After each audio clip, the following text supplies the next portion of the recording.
بسم الله الرحمن الرحيم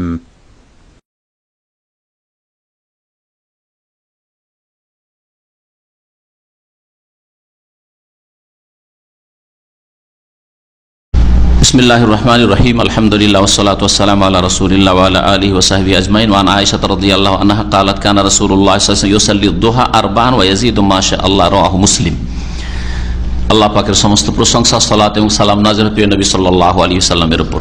আজকের হাদিসের দর্শের বিষয়বস্তু হচ্ছে সালাতুদ দুহা সম্পর্কে।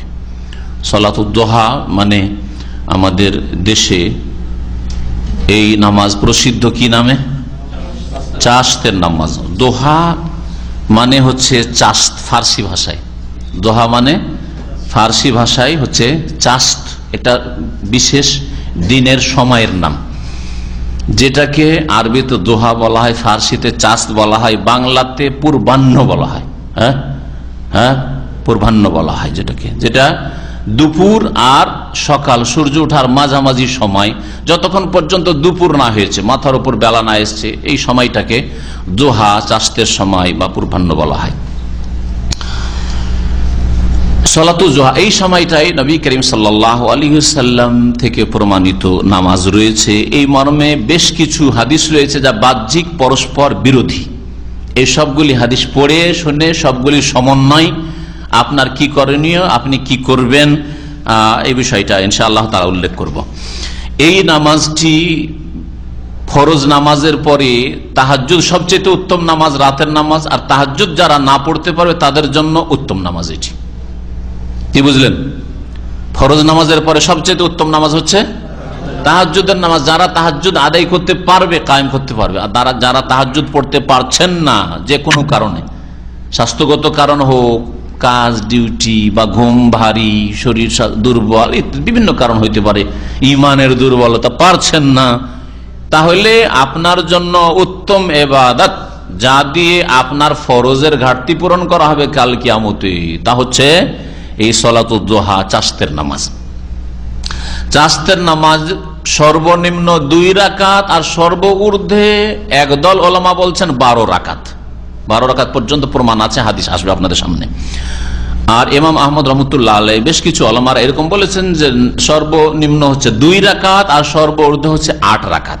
মক্কা বিজয়ের সময় নবী সাল্লাল্লাহু আলাইহি ওয়াসাল্লাম যে 8 রাকাত পড়েছিলেন, ওখানেই তারা ক্ষান্ত হয়েছে। হতে পারে 12 রাকাতের হাদিস তাদের কাছে পৌঁছেনি, আল্লাহু আ'লাম, অথবা 12 রাকাতটাকে তারা ধরেছেন যে এইটা দোহা নয়, এটা হচ্ছে রাত্রের কাজা। দিনে জোহরের আগে আগে 12 রাকাত পড়ে নেবে ওই লোকেরা যাদের রাত্রে তাহাজ্জুদ ছুটে গেছে। একটা হাদিস রয়েছে, আপনাদেরকে হাদিসটা এখানে শুনিয়ে দিই। মুসলিম, সহিহ মুসলিমে হাদিস রয়েছে, আয়েশা রাদিয়াল্লাহু তাআলা আনহা থেকে, তিনি বলছেন কানা রাসূলুল্লাহ সাল্লাল্লাহু আলাইহি ওয়াসাল্লাম ইযা লাম ইউসাল্লি মিনাল লাইল, রাসূলুল্লাহ সাল্লাল্লাহু আলাইহি ওয়াসাল্লাম যেই দিন রাতে নামাজ পড়তে পারতেন না, মানে তাহাজ্জুদ পড়তে পারতেন না, মানাআহু মিন যালিকা নাওমু আও গালাবাতু আইনাহু, হয়তো নিদ্রার কারণে অথবা যে কোনো কারণে হোক, সাল্লা মিনান নাহারে ইসনাতাই আশারাতা রাকাতান, দিনে তিনি 12 রাকাত পড়ে নিতেন। দিনে তিনি 12 রাকাত পড়ে নিতেন, রাসূলুল্লাহ সাল্লাল্লাহু আলাইহি ওয়াসাল্লামের আমল। তো এই হাদিস সহিহ মুসলিমের হাদিস। এই হাদিস কি প্রমাণ করে? যে রাত্রে তাহাজ্জুদ আপনার 11 রাকাত ছিল, হ্যাঁ, এটা হচ্ছে সবচেয়ে বেশি প্রসিদ্ধ। আর অধিকাংশ সময় নবী সাল্লাল্লাহু আলাইহি ওয়াসাল্লাম 11 পড়েছেন, কম বেশি পড়েছেন, সেটা এর আগে আলোচনা হয়েছে বিস্তারিত। 11 পড়তে পারলেন না, রাত্রে ছুটে গেল যে কোনো কারণে, শরীর অসুস্থ ছিল বা যে কোনো কারণেই হোক না কেন, পারলেন না। দিনে আপনি কি করবেন? জোহরের আগে আগে, সকালবেলা সূর্য ওঠার পর থেকে জোহর পর্যন্ত 12 রাকাত নামাজ পড়ে নেবেন। এখন এই 12 রাকাত নামাজটা কোন নামাজ? উলামায়ে কেরামরা 2 ভাগে বিভক্ত হয়েছেন মত পেশ করতে গিয়ে। একদল বলছেন এটা হচ্ছে সালাতুদ দুহা। যারা সালাতুদ দুহা বলেছেন এই 12 রাকাতকে রাতের নামাজের ঘাটতি পূরণ, কাজা নয়, তাদের কাছে কি এটা ঘাটতি পূরণ। রাতে আপনার নেকি কমে গেছে, ব্যালেন্স কমে গেছে, তাহাজ্জুদ পড়তে পারেননি, ব্যালেন্সটা আপনি পুরা করেন, কথা বুঝলেন? তাহলে এটা হচ্ছে ঘাটতি পূরণ, আর এটা হচ্ছে সালাতুদ দুহা, চাস্তের নামাজ। আর একদল বলছেন না, এটা হচ্ছে রাত্রে তাহাজ্জুদের কাজা, আর কাজা করতে গিয়ে বেজোড় আর পড়া যাবে না, বেজোড় করলে এক বিজোড় হইলো, আর মাগরিবের বেজোড় দিয়ে জোড় আবার হয়ে যাবে দিনের নামাজ, সুতরাং ওইটা চলবে না। সুতরাং দিনে এখন কি করতে হবে? জোড়া পড়ে 11কে 12 করে নিতে হবে। তাহলে এই নামাজটা তাদের কাছে কোন নামাজ? রাতের তাহাজ্জুদের কাজা, ঘাটতি পূরণ না, এটা হচ্ছে কাজা। এটা সালাতুল দুহা না, এটা হচ্ছে রাতের নামাজের কাজা। এই দুটি মত রয়েছে, আল্লাহু আ'লাম। তবে অধিকাংশ কোরআন সুন্নাহ অনুসারী ওলামারা বলছেন যে এটা সালাতুল দুহাই, সালাতুল দুহা, তা দিয়ে ঘাটতি পূরণ, কাজা নয়। চলে গেছে, নামাজ ছুটে গেছে, এখন আপনি ঘাটতি পূরণ করেন। আয়েশা রাদিয়াল্লাহু তাআলা আনহা থেকে বর্ণিত, তিনি বলছেন, কানা রাসূলুল্লাহ সাল্লাল্লাহু আলাইহি ওয়াসাল্লাম ইউসাল্লি দুহা আরবা'আন, রাসূলুল্লাহ সাল্লাল্লাহু আলাইহি ওয়াসাল্লাম দুহা, চাষতের নামাজ পড়তেন 4 রাকাত। ওয়া ইয়াজিদু মাশাআল্লাহ, আর যতটা আল্লাহ চাইতেন মাঝে মধ্যে বেশিও করতেন। 4 তো পড়তেন, 6, 8 বেশিও করতেন। রাওয়াহু মুসলিম, হাদিসটি সহিহ মুসলিমের। ওয়ালাহু আনহা, আর সহিহ মুসলিমে রয়েছে আয়েশা রাদিয়াল্লাহু তাআলা আনহা থেকে বর্ণিত, আন্নাহা সুইলা, তাকে জিজ্ঞাসা করা হয়, হাল কানা রাসূলুল্লাহ সাল্লাল্লাহু আলাইহি ওয়াসাল্লাম ইউসাল্লি দুহা, রাসূলুল্লাহ সাল্লাল্লাহু আলাইহি ওয়াসাল্লাম কি চাষতের নামাজ পড়তেন, সালাতুদ দুহা পড়তেন? কালা, তিনি বললেন, লা, নবী সাল্লাল্লাহু আলাইহি ওয়াসাল্লাম সালাতুদ দুহা নিয়মিত পড়তেন না, প্রতিদিন এইরকম পড়তেন না। ইল্লা আন ইয়াজিয়া মিন মাগিবিহি, তবে যখন তিনি তার সফর থেকে আসতেন, মাগিব গায়েব হওয়া থেকে, বাড়ি থেকে অনুপস্থিত থাকতেন, মানে বিদেশে থাকতেন, সফরে থাকতেন, জিহাদের সফর হোক আর হজ উমরার সফর হোক, সফরে থাকতেন, সফর থেকে বাড়ি যেই দিন পৌঁছিতেন সেই দিন চাষতের নামাজ সালাতুদ দুহা পড়তেন। তাহলে এই হাদিস দ্বারা কি বোঝা গেল যে নবী সাল্লাল্লাহু আলাইহি ওয়াসাল্লাম কন্টিনিউ সালাতুদ দুহা পড়তেন না, বরং মাঝে মধ্যে, আর মাঝে মধ্যে মানে সফর থেকে আসলে, বিশেষ করে যেদিন এলেন ওই দিনটা পড়তেন। ওয়ালাহু আনহা, আর সহিহ মুসলিমে রয়েছে মা আয়েশা রাদিয়াল্লাহু তাআলা আনহা থেকে আরেকটি হাদিস, মা রাআইতু রাসূলুল্লাহ সাল্লাল্লাহু আলাইহি ওয়াসাল্লাম ইউসাল্লি কাত্তু সুবহাতাদ দুহা, আমি দেখিনি রাসূলুল্লাহ সাল্লাল্লাহু আলাইহি ওয়াসাল্লামকে কখনো সালাতুদ দুহা, চাষতের নামাজ পড়তে। ওয়া ইন্নী লা উসাব্বিহুহা, তবে আমি এই সালাতুদ দুহা পড়ি, আমি সালাতুদ দুহা পড়ি। কেমন কথা হইল যে রাসূলুল্লাহ সাল্লাল্লাহু আলাইহি ওয়াসাল্লামকে আমি সালাতুদ দুহা পড়তে দেখিনি, তবে আমি পড়ি। তাহলে বিদআত করেন নাকি? হ্যাঁ, না, কখনো না। পড়তে দেখিনি, আমি পড়ি। তার মানে এর ব্যাখ্যায় ভাষ্যকারগণ বলছেন যে আমি নিয়মিত পড়তে দেখিনি, যে প্রতিদিন পড়বেন এইরকম পড়তে দেখিনি, যেই দিনে আমার পালা হয়তো পড়ছেন এইরকম না, কখনো কখনো তিনি পড়েছেন। তাহলে আগের হাদিস আছে সমন্বয় হয়ে গেল, সফর থেকে আসলে পড়তেন।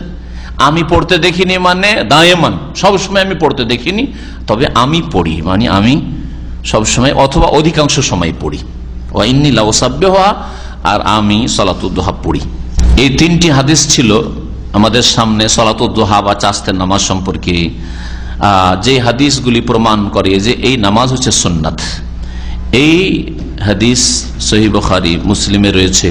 সহিহ বুখারী মুসলিম আর একটি হাদিস রয়েছে, আবু হুরায়রা রাদিয়াল্লাহু তাআলা আনহু থেকে বর্ণিত, তিনি বলছেন, আওসানি খালিলি রাসূলুল্লাহ সাল্লাল্লাহু আলাইহি ওয়াসাল্লাম, আমার অন্তরঙ্গ বন্ধু রাসূলুল্লাহ সাল্লাল্লাহু আলাইহি ওয়াসাল্লাম আমাকে 3টি উপদেশ দিয়েছেন। গত সপ্তাহে বলেছিলাম এই বিষয়টি, না? 3টি উপদেশ আমাকে বিশেষ করে দিয়েছেন। সিয়ামু সালাসাতি আইয়ামিন মিন কুল্লি শাহর, প্রত্যেক মাসে 3টি করে রোজা রাখো। 3টি করে রোজা মানে কোন কোন দিনে? 13, 14, 15 চাঁদের তারিখের, এটা সবচেয়ে উত্তম। কিন্তু কেউ কাজবশত যদি এই 3টি দিনে না রাখতে পারে, যে কোনো দিনে রাখতে পারে, সোমবার, বৃহস্পতিবার, আরেক সোমবার, অথবা বৃহস্পতিবার, সোমবার, আরেক বৃহস্পতিবার, অসুবিধা নেই। মাসের শুরুতে, মাঝখানে, শেষখানে সব জায়েজ আছে, কিন্তু উত্তম হচ্ছে 3টি রোজা যদি শুধু রাখে তাহলে আইয়ামে বীজ রাখলে ভালো, মানে 13, 14, 15 তারিখ আরবি মাসের বা চাঁদের মাসে। ওয়া রাকাতাই দুহা, আর চাষতের নামাজ আমাকে রাসূলুল্লাহ পড়ার উপদেশ দিয়েছেন। ওয়ান উতেরা কাবলান আনাম, আর ঘুমাবার আগে যাতে করে আমি বেতরটা পড়ে নি, এই 3য় উপদেশ দিয়েছেন। কারণ আবু হুরায়রা রাদিয়াল্লাহু আনহু দুর্বল মানুষ ছিলেন, উঠতে পারবে কি পারবে না, তো তুমি বেতরটা পড়ে শুয়ে যেও। আর যেহেতু বেতর পড়ে নিলে হয়তো তাহাজ্জুদ পড়তে পারবে না, সুতরাং তুমি কি করিও, ঘাটতি পূরণ করার জন্য সালাতুদ দুহা, চাষতের নামাজ পড়িও। এই হাদিসগুলি প্রমাণ করে যে সালাতুদ দুহা আছে। আর এই হাদিসে জানলাম 4 রাকাতের কথা। আর একটি হাদিস যেটা পড়লেন, যাতে বললাম যে 12 রাকাতের কথা রয়েছে, সেটা যদি সালাতুদ দুহা হয় তাহলে 12 রাকাত জানলাম। এছাড়া আরো হাদিস রয়েছে, যে হাদিসগুলি পড়ি আর তারপরে ইনশাআল্লাহ তাআলা জানবেন যে কত রাকাত সর্বনিম্ন আর কত রাকাত সর্বঊর্ধ্বে। সহিহ মুসলিমে আর একটি হাদিস রয়েছে আবু যর রাদিয়াল্লাহু তাআলা আনহু থেকে, যে হাদিসে বলা হয়েছে যে মানুষের প্রত্যেক অঙ্গের পক্ষ থেকে সাদকা হওয়া উচিত। সাদকা হওয়া উচিত। সুতরাং কুল্লু তাসবিহাতিন সাদাকা, প্রত্যেক তাসবিহ সুবহানাল্লাহ বলা সাদকা, কুল্লু তাহলিলাতিন সাদাকা, লা ইলাহা ইল্লাল্লাহ বলা সাদকা, কুল্লু তাহমিদাতিন সাদাকা, আলহামদুলিল্লাহ বলা সাদাকা, তাকবীর সাদাকা। তারপরে বলছেন ওয়ায়ুজজিউ আন যালিকা রাকাতানি ইয়ারকাহুমা আহাদুকুম মিনাদ দুহা, আর এই শরীরে যতগুলি অঙ্গ প্রত্যঙ্গ রয়েছে, জোড় রয়েছে, সবগুলির পক্ষ থেকে সাদকা করার জন্য যথেষ্ট হচ্ছে 2 রাকাত নামাজ পড়া, যা দোহার সময়, চাস্তের সময় পড়ে থাকে মানুষ। মুসলিম যদি 2 রাকাত নামাজ পড়ে, রাকাতান বলা হয়েছে হাদিসে, 2 রাকাত নামাজ পড়ে এই দোহার সময় সকালবেলা, তাহলে যেন শরীরের প্রত্যেকটি অঙ্গ প্রত্যঙ্গের সাদকা আদায় করে দিল। তাহলে এই হাদিস দ্বারা কি জানলাম? যে সর্বনিম্ন সালাতুল দুহা হচ্ছে 2 রাকাত। 4 রাকাতের হাদিস পেলাম, 12 রাকাতের হাদিস পেলাম। সালাতুল দুহার সময়, সালাতুল দুহার সময় কখন? এই মর্মে যায়েদ ইবনে আরকাম রাদিয়াল্লাহু তাআলা আনহু থেকে বর্ণিত হাদিস রয়েছে, আন্না রাসূলুল্লাহ সাল্লাল্লাহু আলাইহি ওয়াসাল্লাম قال, রাসূলুল্লাহ সাল্লাল্লাহু আলাইহি ওয়াসাল্লাম বলেছেন, সালাতুল আওয়াবিনা হিনা তারমাদুল ফিসাল। সালাতুল আওয়াবিন, আওয়াবিনদের নামাজ। আওয়াবিন, আওয়াব মানে হচ্ছে আল্লাহ অভিমুখী, আল্লাহর দিকে যারা ঝাঁপিয়ে পড়ে, আল্লাহর দিকে ধাবিত যারা, তাদের নামাজ হচ্ছে, আওয়াবিনদের নামাজ হচ্ছে কোন সময়? হিনা তার মাদুল ফেসাল, যখন উটের বাচ্চাগুলির পা গরম হইতে লাগে মরুভূমির বালিতে। রামাদা ইয়ারমাদু মানে গরম হয়ে যাওয়া, আর ফেসাল ফাসিলাতুনের বহু বচন মানে উটের বাচ্চা। তো উটের বাচ্চাকে বড় উটের তুলনায় তাপটা তাড়াতাড়ি লাগবে, কারণ এখন কচি কাঁচা হয়ে আছে। তো বলা হয়েছে উটের বাচ্চার পা যখন গরম হইতে লাগে মরুভূমিতে চড়তে চড়তে, ওই সময়টা হচ্ছে সবচাইতে ভালো সময় কিসের জন্য? সালাতুল দুহা আদায়ের জন্য। তো এটা কোন সময়? মাগরিবের পরে নাকি সকালবেলা, সূর্য ওঠার পর থেকে দুপুর 11টা 11:30টার আগে আগে, এই সময়টায় সকাল থেকে শুরু করে সূর্য ওঠার 20 মিনিট পর থেকে শুরু করে লম্বা টাইম, লম্বা টাইম, যে কোনো সময় এর মধ্যে আপনি পড়তে পারেন। আর একটু যখন গরম শুরু হয়ে যাচ্ছে, মানে 9টা 10টা হয়ে যাচ্ছে, এই সময়গুলিতে পড়েন তো আরো ভালো। তাহলে এই হাদিসের আমল হয়ে গেল। এই হাদিসটি সহিহ মুসলিমের হাদিস, এই হাদিসটি হচ্ছে সহিহ মুসলিমের হাদিস। কিন্তু হাফিজ বিন হাজার রহমতুল্লাহ আলাইহি এই হাদিস সম্পর্কে বলছেন রাওয়াহু তিরমিজি, হাদিসটা ইমাম তিরমিজি বর্ণনা করেছে। তিরমিজি খুঁজে এই হাদিস পাওয়া যায় না, মাকতাবা শামেলাতে খুঁজলাম, তিরমিজিতে এই হাদিস নেই। আর এই হাদিস সম্পর্কে ভাষ্যকারও এই কথাটি বলেছেন যে কামা আন্না আহাদাম মিনাল উলামা লাম ইউযিহি ইলা লাম ইয়াযুহু ইলা তিরমিজি গায়রুল হাফিজ, হাফিজ ইবনে হাজার রাহমাতুল্লাহ আলাইহি ছাড়া কেউ বলেননি যে এটা তিরমিজিতে আছে, সুনান তিরমিজিতে আছে। আর ইমাম হাফিজ ইবনে হাজারের অনুকরণ করে ইমাম সানাআনী, ইয়ামানের মুহাদ্দিস সুবুলুস সালাম যে বুলুগুল মারামের ভাষ্য, তার লেখক, আর ইমাম শাওকানি, তিনিও ইয়ামান দেশের বড় মুহাদ্দিস আলেম, এই 2 আলেমই ইমাম হাফিজ ইবনে হাজার রাহমাতুল্লাহ অনুকরণ করে বলেছেন হাদিসটা তিরমিজিতে আছে। কিন্তু তিরমিজিতে এই হাদিস খুঁজে পাওয়া যায় না যে আওয়াবিনের নামাজ বা আওয়াবিনদের নামাজ হচ্ছে যখন উটের পায়ে তাপ লাগা শুরু হয়। আর ওই নামাজটার অপর নাম হচ্ছে সালাতুল দুহা। ওই নামাজের দ্বিতীয় নাম কি? প্রসিদ্ধ নাম সালাতুল দুহা, অর্থাৎ চাস্তের নামাজ। এই নামাজের তৃতীয় নাম হচ্ছে সালাতুল ইশরাক। এই নামাজের তৃতীয় নাম হচ্ছে ইশরাকের নামাজ। এটাই হচ্ছে সঠিক। এই মর্মে শাইখ আব্দুল আজিজ বিন বাজ রাহমাতুল্লাহ আলাইহি, প্রধান মুফতি বিগত সৌদি আরবের, তাকে জিজ্ঞাসা করা হয় যে ইশরাকের নামাজ আর দোহার নামাজ দুটো আলাদা পৃথক পৃথক নামাজ না একই নামাজ? কারণ ইশরাকের নামাজ সম্পর্কে হাদিস রয়েছে যে ব্যক্তি ফজর নামাজ পড়ার পরে মুসাল্লায় বসে থাকলো আর সূর্য উঠে গেল, ততক্ষণ জিকির আজকার করতে থাকলো, সূর্য ওঠার পরে 2 রাকাত নামাজ পড়ে দিল, তার জন্য কি হয়? সে কি পাবে? জান্নাত। উমরাতান ওয়া হাজ্জাতান তাম্মাতান তাম্মাতান, হজ উমরার পুরোপুরি সওয়াব পাবে। ওখানে ইশরাকের নামাজের ফজিলত বলা হয়েছে। এখন এখানে মনে হচ্ছে সূর্য ওঠার পরে পরে 20 মিনিট পরে যে নামাজটা পড়েন ওইটাই মনে হয় ইশরাক। আর যদি 8টা 9টা 10টার দিকে পড়েন তাহলে হজ উমরার সওয়াব পাবেন না, হয়তো এরকম মনে হচ্ছে না। আর ওইটা হয়তো ইশরাকের নামাজ হবেন না। না, সূর্য ওঠার পরে যে নামাজ সেটাই ইশরাক, সেটাই হচ্ছে দোহা, আর সেটাই হচ্ছে আওয়াবিনের নামাজ, সালাতুল আওয়াবিন। সেটা হচ্ছে আওয়াবিনের নামাজ। আর ফার্সি ভাষায় সেটা হচ্ছে চাস্তের নামাজ। সেটা হচ্ছে চাস্তের নামাজ। এক নামাজের কয়েক নাম, যেমন তারাবি নাম, কিয়ামুল লাইল, কিয়াম রমাদান, সালাতুল লাইল, এই নামগুলি রয়েছে, তাহাজ্জুদ, সবগুলি একটি নামাজের নাম। ওই রকমই এটাও। আরেক দল আছে যারা বলছেন যে ইশরাকের নামাজ আলাদা 2 রাকাত শুধু, আর সালাতুল জোহাটা আলাদা জিনিস। ইশরাক সূর্য ওঠার 20 মিনিট পরে যেটা পড়লেন বা আধা ঘন্টা 1 ঘন্টার মধ্যে যেটা পড়লেন ওইটা হচ্ছে ইশরাকের নামাজ। আর আপনি একটু বিলম্ব করে একবারে লং টাইম আপনার জোহরের আগে যে কোনো সময় পড়লেন, সর্বনিম্ন 2, 2, 4, 8, 10, 12 পর্যন্ত এই নামাজের কোর্সে যে কোনোটা পড়লেন, এটা হচ্ছে সালাতুল জোহা। আল্লাহু আলাম। এই ইখতিলাফগুলি উলামায়ে কেরামদের বড় বড় আলেমদের রয়েছে, সুতরাং এই ক্ষেত্রে বাড়াবাড়ির কোনো প্রয়োজন করে না। তবে আশা করা যায় যে ইশরাক আর দোহা একই নামাজ, আল্লাহ ভালো জানেন। এই নামাজটাকে আওয়াবিনের নামাজ বলা হয়েছে। এখানে আরো ভুল সংশোধন করা জরুরি, সেটা হচ্ছে আমাদের দেশের মানুষরা আওয়াবিনের নামাজ আবার আলাদা নামাজকে বলে। কোন নামাজকে বলে? মাগরিব এশার মাঝখানে 6 রাকাত নামাজ অথবা 20 রাকাত। দুটো হাদিস হচ্ছে, দুটোই জাল জয়ীফ, একটা জাল আর একটা জয়ীফ। এই নামাজটা পড়ে আর এই নামাজের নাম তার নিজের পক্ষ থেকে মন গড়া নাম দিচ্ছে, ওই হাদিসে কিন্তু আওয়াবিন শব্দ নেই। জয়ীফ হাদিস, প্রথম কথা দুর্বল, সুতরাং সাব্যস্ত নাই। আর ওই নামাজটাকে আওয়াবিন হাদিসে বলা হয়নি, আওয়াবিন বলা হয়েছে সকালবেলার এই নামাজটাকে, দোহার নামাজ। ওই নামাজের নাম দিয়েছে আমাদের দেশের এক শ্রেণীর ভাইয়েরা কি আওয়াবিনের নামাজ, অথচ এই নামটাও ভুল নাম। নামাজ বিদাত মাগরিব এশার মাঝখানে, কারণ হাদিস জয়ীফ।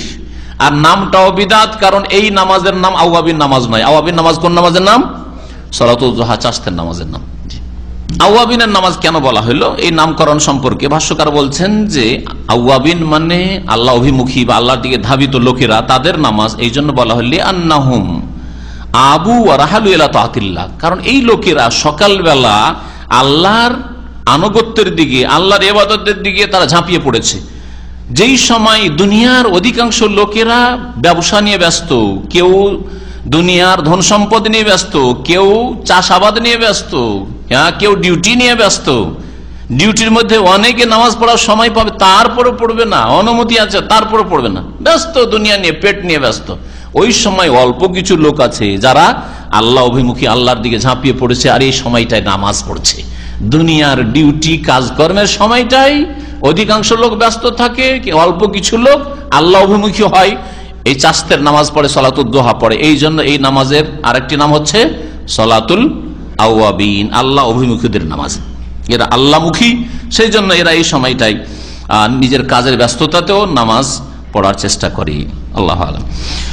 আনাস রাদিয়াল্লাহু তাআলা আনহু থেকে বর্ণিত, তিনি বলছেন কালা রাসূলুল্লাহ সাল্লাল্লাহু আলাইহি ওয়াসাল্লাম, রাসূলুল্লাহ সাল্লাল্লাহু আলাইহি ওয়াসাল্লাম বলেছেন মান সাল্লা দুহা সিনতাই আশারাতা রাকাতান বানাল্লাহু লাহু কাসরান ফিল জান্নাহ, রাওয়াহু তিরমিজি ওয়াস্তাগরাবাহু।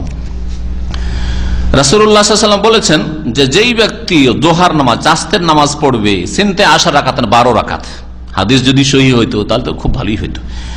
বানাল্লাহু লাহু কাসরান ফিল জান্নাহ, তার জন্য আল্লাহ পাক রব্বুল জান্নাতে একটি প্রাসাদ তৈরি করবেন। কাসর, তার জন্য একটি প্রাসাদ তৈরি করবে, জান্নাতের প্রাসাদ।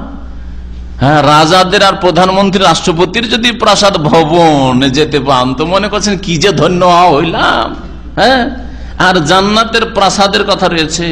এই ফজিলত সহিহ সনদে রয়েছে, দিনে রাতে 12 রাকাত সুন্নতে রাতেবা পড়লে, ওই সুন্নতে রাতেবা যদি নামাজের আগে পড়ে, যে সুন্নতগুলি রয়েছে এই সুন্নতগুলি যদি পড়েন, তাহলে তাতে আল্লাহ পাক স্পেশাল কাসর, প্যালেস, প্রাসাদ দান করবেন জান্নাতে। এই হাদিসে বলা হয়েছে জান্নাতে আল্লাহ পাক একটা প্রাসাদ দেবেন। রাওয়াহু তিরমিজি, হাদিসটা ইমাম তিরমিজি বর্ণনা করেছেন, কিন্তু হাদিসটাকে ইমাম তিরমিজি ওয়াস্তাগরাবাহু, গরীব বলেছেন। আর ইমাম তিরমিজি যদি শুধু গরীব বলেন, তার মানে হচ্ছে হাদিসটা হচ্ছে আশ্চর্যজনক, মানে সহিহ নয়, যায়ীফ, দুর্বল। গরীবুন মানে যায়ীফুন। ইমাম তিরমিজির টার্ম, পরিভাষা হচ্ছে কোন হাদিসকে যদি তিনি গরীব বলেন তার মানে হচ্ছে যায়ীফ, দুর্বল হাদিস। এই জন্য ভাষ্যকার বলছেন আল হাদিস ও যায়ীফুন, হাদিসটা হচ্ছে দুর্বল।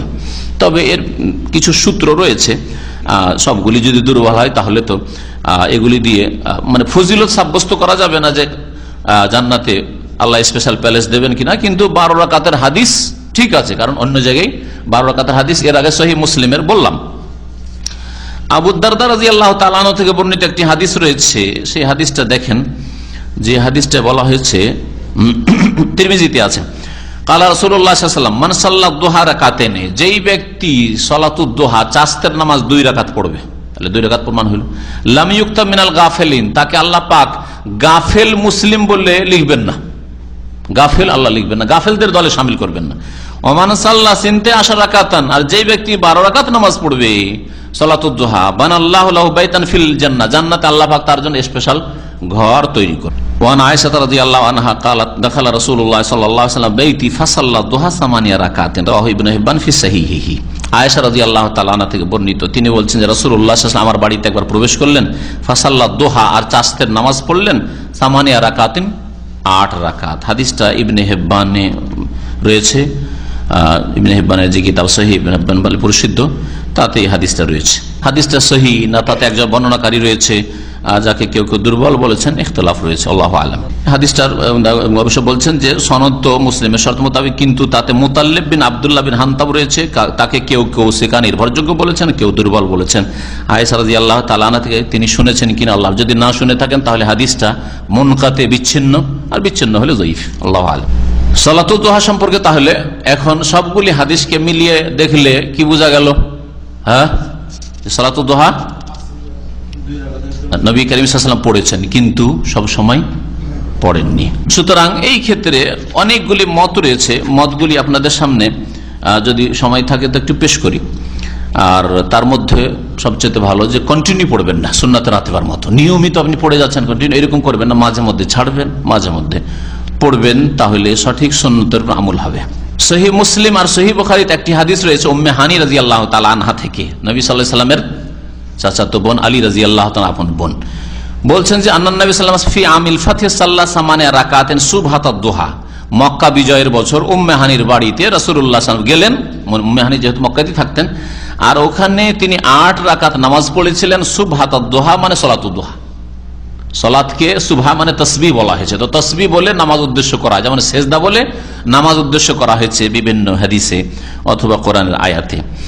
তো এই হাদিসও প্রমাণ করলো বুখারী মুসলিমের যে 8 রাকাত সালাতুদ দুহা আছে, যা নবী সাল্লাল্লাহু আলাইহি ওয়াসাল্লাম পড়েছেন মক্কা বিজয়ের দিন। কিন্তু এই বিষয়েও একদল উলামা বলছেন যে এটা সালাতুদ দুহা ছিল না শুকরানা নামাজ ছিল। একদল বলছেন শুকরানা নামাজ, মক্কা বিজয় হয়েছে তাই আল্লাহ পাকের শুকরিয়া জ্ঞাপন করেছেন, কিন্তু আলাদাভাবে বিভিন্ন জিহাদে নবী সাল্লাল্লাহু আলাইহি ওয়াসাল্লাম শুকরানা কোনো নামাজ পড়েনি, শুকরানা সেজদা করেছেন। এই জন্য এতে সঠিক আল্লাহু আ'লাম এটাই হতে পারে যে নবী সাল্লাল্লাহু আলাইহি ওয়াসাল্লামের এই নামাজ ছিল সালাতুদ দুহা, যেমন উম্মে হানি রাদিয়াল্লাহু তাআলা আনহা বুঝেছেন, তিনি বুঝেছেন এটা ছিল সালাতুদ দুহা। জি, ভাষ্যকার বলছেন যে এই যে বিভিন্ন হাদিসগুলি সালাতুদ দুহা সম্পর্কে শুনলেন, তাতে পরস্পর কোনো বিরোধ নেই রাকাত সংখ্যার ক্ষেত্রে, বরং এতে সমন্বয় খুব সহজ। ইমাম ইবনে জারীর রাহমাতুল্লাহ আলাইহি প্রখ্যাত মুফাসসির এবং মুহাদ্দিস, তিনি বলছেন যে ফাকুল্লু ওয়াহিদ মিনাস সাহাবাতি হাদাসা বিমা রা ওয়া সামিয়া, এক এক সাহাবী যেমন দেখেছেন, যেমন শুনেছেন, তেমন বর্ণনা করেছেন। আয়েশা রাদিয়াল্লাহু তাআলা যখন যেমন দেখেছেন তখন বর্ণনা করেছেন, ওই রকম অন্যান্য সাহাবীরা যখন যেমন দেখেছেন বর্ণনা করেছেন। ওয়ান নবী সাল্লাল্লাহু আলাইহি ওয়াসাল্লাম তারাতান ইউসাল্লি রাকাতান, নবী সাল্লাল্লাহু আলাইহি ওয়াসাল্লাম কখনো কখনো সালাতুদ দুহা 2 রাকাত পড়তেন, ওয়া তারাতান ইউসাল্লি আরবান, কখনো 4 রাকাত পড়তেন, ওয়া তারাতান ইউসাল্লি সিত্তান, কখনো 6 রাকাত পড়তেন, ওয়া তারাতান ইউসাল্লি সামানিয়ান, কখনো 8 রাকাত পড়তেন, ওয়া উখরা ইউসাল্লিহা ইসনাতাই আশারাতা রাকাতান, কখনো কখনো 12 পড়েছেন। ওয়ালা মুনাফাতা ওয়ালা তাআরুযা ওয়াল্লাহু আ'লাম। এই এতগুলি হাদিসের মধ্যে কোনো বিরোধ নেই, আর একটি অপরকে রহিত করে নেই, বরং সবগুলি আমল জায়েজ রয়েছে। সুতরাং যেটা যখন সুবিধা হয় আপনি ওইভাবে আদায় করতে পারবেন। খোলাসা সারমর্ম বলে দিই, সেটা হচ্ছে যে সালাতুদ দুহার হাদিস অনেক রয়েছে। এই হাদিসগুলি সম্পর্কে ইমাম ইবনে তাইমিয়া রাহমাতুল্লাহ আলাইহি এক জায়গায় বলতে গিয়ে বলেছেন যে এই হাদিসগুলি মুতাওয়াতির পর্যন্ত পৌঁছেছে অর্থের দিক থেকে, তাওয়াতুরে মানবী যেটাকে বলা হয়েছে।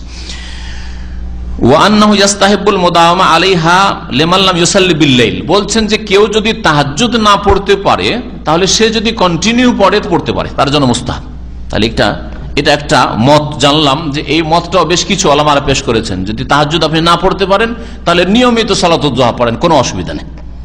আর তাহাজ্জুদ পড়া যদি লোক হন তাহলে নিয়মিত পড়িয়েন না, মাঝে মধ্যে গ্যাপ দেন।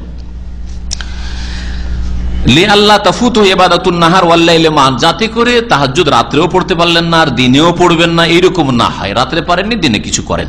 ও আম্মা মাল্লাহু সালাতুল লাইল, কিন্তু যে তাহাজ্জুদ গুজার, ফাইন্নাহু মিনাল আফজালি আন ইয়াগিবা ফিহা, তার জন্য উত্তম হচ্ছে যে সালাতুল দুহা মাঝে মাঝে ছেড়ে দেবে, কখনো পড়বে কখনো পড়বেন না। রাত্রে যখন তাহাজ্জুদ পড়েছেন, দিনে কখনো সালাতুল দুহা পড়েন, কখনো পড়িয়েন না। ওয়া আন্না আকাল্লাহ রাকাতান, আর তার সর্বনিম্ন সংখ্যা হচ্ছে 2 রাকাত। ওয়া আকসার ওয়া ইসনাত আশার রাকাতান, আর সর্বঊর্ধ্ব রাকাত হচ্ছে 12 রাকাত। ওয়া আন্না ওয়াক্তাহা মিন ইরতিফাই শামসি কিদা রুমহিন ইলা কুবাইলা যাওয়াল, আর এই সালাতুল জোহার সময় হচ্ছে সূর্য এক বর্ষা পরিমাণ উঠে যাওয়ার পর থেকে শুরু করে এলা কুবাইলা যাওয়াল, মাথার উপর সূর্য আসার একটু পূর্ব সময় পর্যন্ত, সূর্য গড়ার আগে পর্যন্ত, যতক্ষণ পর্যন্ত সূর্য মাথার উপরে না এসে গড়তে না যাচ্ছে তার আগে পর্যন্ত, তাহলে লম্বা সময়। এর মধ্যে যে কোনো সময় এই সালাতুল দুহা পড়া যেতে পারে, আল্লাহু আলাম। আর এই ক্ষেত্রে উলামাদের নানা মত রয়েছে, সেই মতগুলি আমাদের সাধারণ মানুষদের জানার তেমন প্রয়োজন করে না। আর সবগুলি খোলাসা সারমর্ম বলে দিলাম যে আপনি যদি তাহাজ্জুদ পড়েন তাহলে মাঝে মধ্যে পড়বেন, আর তাহাজ্জুদ না পড়তে পারেন তাহলে কন্টিনিউ পড়তে পারেন। আর আপনি সংখ্যার ক্ষেত্রে যখন যেমন সুবিধা হয় 2 থেকে শুরু করে 12 পর্যন্ত যে কোনোটাই পড়তে পারেন আপনি। 2, 4, 6, 8, 10, 12 সবগুলি পড়তে পারেন, যদিও 10-এর হাদিস আসেনি, এতগুলি হাদিসের মধ্যে 10-এর হাদিস আসেনি, কিন্তু পড়তে পারেন আপনি 8, 12 এগুলো পড়তে পারেন, যেগুলি এসছে সেগুলির উপর আমল করেন, এটি ভালো হবে। আল্লাহু আ'লাম। সাল্লাল্লাহু আলা নবিয়িনা মুহাম্মদ ওয়া আলা আলিহি ওয়া সাহবিহি আজমাইন। সুদী ব্যাংকের সাথে আদান প্রদান করা। আমাদের ভাই জিজ্ঞাসা করে, সেভিংসে তিনি অ্যাকাউন্ট খুলেছেন, তাতে পয়সা রেখেছেন, অল্প পয়সা এসছে আর সার্ভিস চার্জ কেটেছে, এই হচ্ছে তার কথা।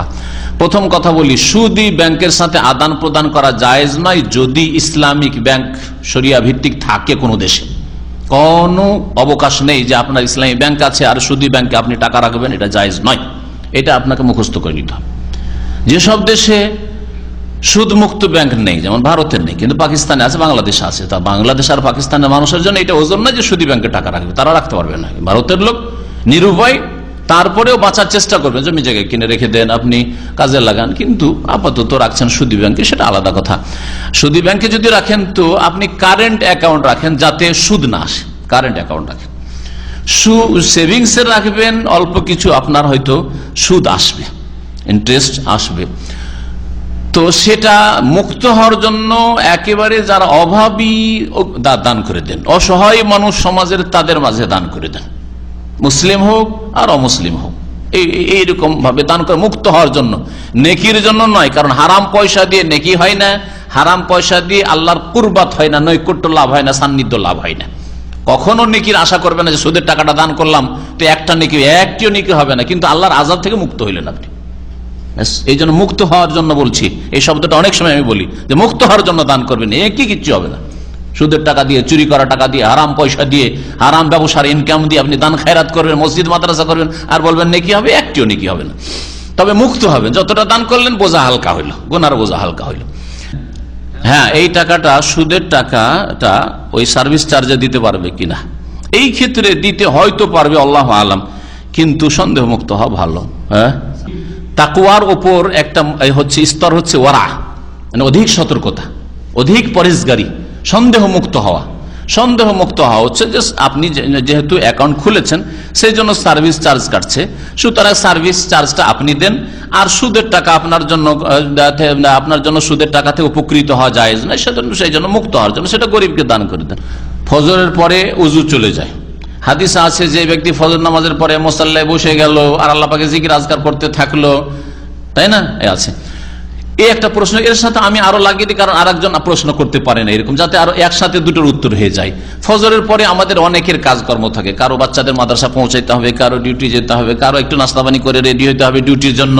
ওই সব কাজ কাম করলেন, সূর্য ওঠা পর্যন্ত মুসাল্লায় বসে থাকতে পারলেন না, আর তারপরে বা মহিলারা ধরেন না বাচ্চাদের জন্য কাজ কাম করছে, সংসারে কাজ করছে, মুসাল্লায় বসে থাকতে পারলো না ফজর নামাজ পড়ে, আর তারপর যেমন সূর্য উঠে গেল 20 মিনিট পরে সালাতুদ দুহা পড়লো, তাহলে কি হজ উমরা পুরোপুরি নেকি পাবে না? ইনশাআল্লাহ পাবে, ইনশাআল্লাহ পাবে। আল্লাহ পাকের কাছে এরকমই আমরা কল্যাণের আশা করি, পাবে ইনশাআল্লাহ। তবে যেই ব্যক্তি ফ্রি আছে তার জন্য উচিত হবে হাদিস মোতাবেক আমল করার চেষ্টা করা। বসে থাকেন মুসাল্লায় বা ওযু চেষ্টা করেন বসে থাকার, আর জিকির আজকার করতে থাকেন, সুন্নতি জিকির আজকার, বিদাতি জিকির আজকার করে আবার আমল নষ্ট করিয়েন না। সুন্নতি জিকির আজকার করে পূর্ণাঙ্গ জুমলা দিয়ে আল্লাহু আল্লাহু করবেন না, ইল্লাল্লাহ ইল্লাল্লাহ করবেন না, হু হা করবেন না, হ্যাঁ কুকুর শিয়ালের মতো, বরং কথাটা একটু শক্ত লাগলো নাকি? হু হা তো আমাদের দেশে সন্ধ্যাবেলা কুকুর শিয়ালে করে, এই জন্য বললাম আর কি।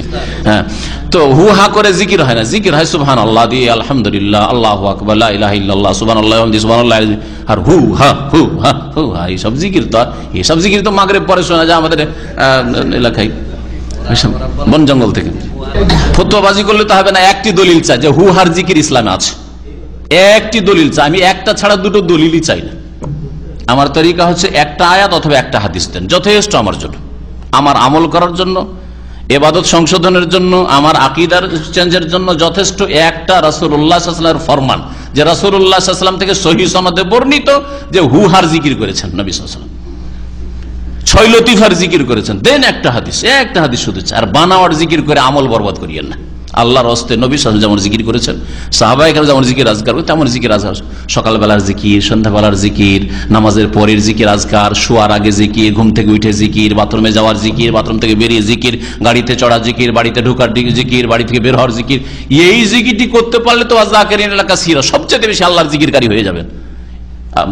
শাইখ ইবনে বাজ রাহমাতুল্লাহ আলাইহি বলছেন, যেই ব্যক্তি এই জিকিরগুলি যে খুব তাড়াতাড়ি বললাম, যেই ব্যক্তি মেনটেন করতে পারবে দৈনিক, সেই ব্যক্তি ওয়াজাকিরিন আল্লাহ কাসীরা ওয়াজাকিরাতের মধ্যে শামিল হয়ে যাবে, সবচেয়ে বেশি আল্লাহর জিকিরকারী। এই যে আয়াতে ফজিলত বলেছেন যে আল্লাহ পাক তাদের জন্য মহা পুরস্কার তৈরি করেছে, তাদের দলে শামিল হতে পারবে। এতটা যথেষ্ট হইল না নবীর আদর্শ? এতটা যথেষ্ট আমাদের জন্য। আমরা এইটুকু পারি না, এতদিন ধরে 50 বছর বয়স হয়েছে চেষ্টা করে, আমি যতটা বললাম এতটা আমি করতে পারি না। আল্লাহ পাক যেন তৌফিক দান করেন, এতটুকু করেন।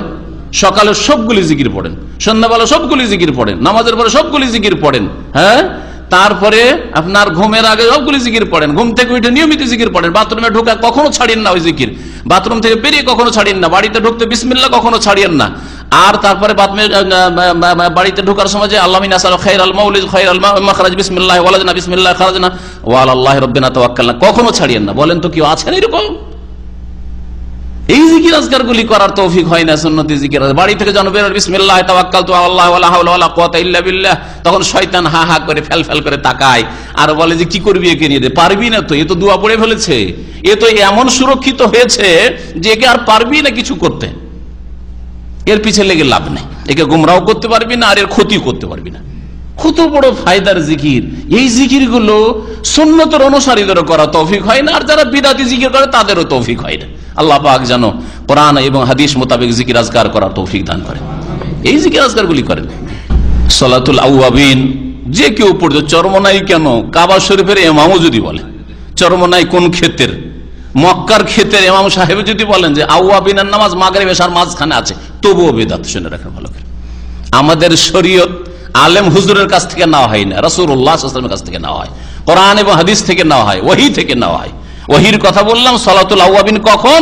যখন রোদ্রের তাপ থাকে, বালি গরম হয়ে যায়, হ্যাঁ, উটের বাচ্চার পায়ে গরম লাগে, তখন আওয়াবিনদের নামাজ। মাগরিব এশার মাঝখানের নামাজের হাদিস সহিহ নয় মুহাদ্দিসিনদের নিকটে। সুতরাং এই নামাজ বিদআত, এই নামাজ হচ্ছে বিদআত। আর কি চান? কোনতে নাজেলা যখন মুসলিমদের উপর বালা মুসিবত আসবে তখন পড়বেন। আজকাল প্রায় বালা মুসিবত থাকছে, সুতরাং মাঝে মধ্যে পড়তে পারে, যখন বিশেষ করে বালা মুসিবত বিপদ আপদ বেড়ে যাবে। সিরিয়ায় জুলুম অত্যাচার চলছে, ফিলিস্তিনে মুসলিমদের উপর ইহুদিদের পক্ষ থেকে জুলুম অত্যাচার চলছে, এরকম বিভিন্ন দেশে জুলুম অত্যাচার চলছে, তো এগুলোর জন্য কোনতে নাজেলা করতে পারবেন।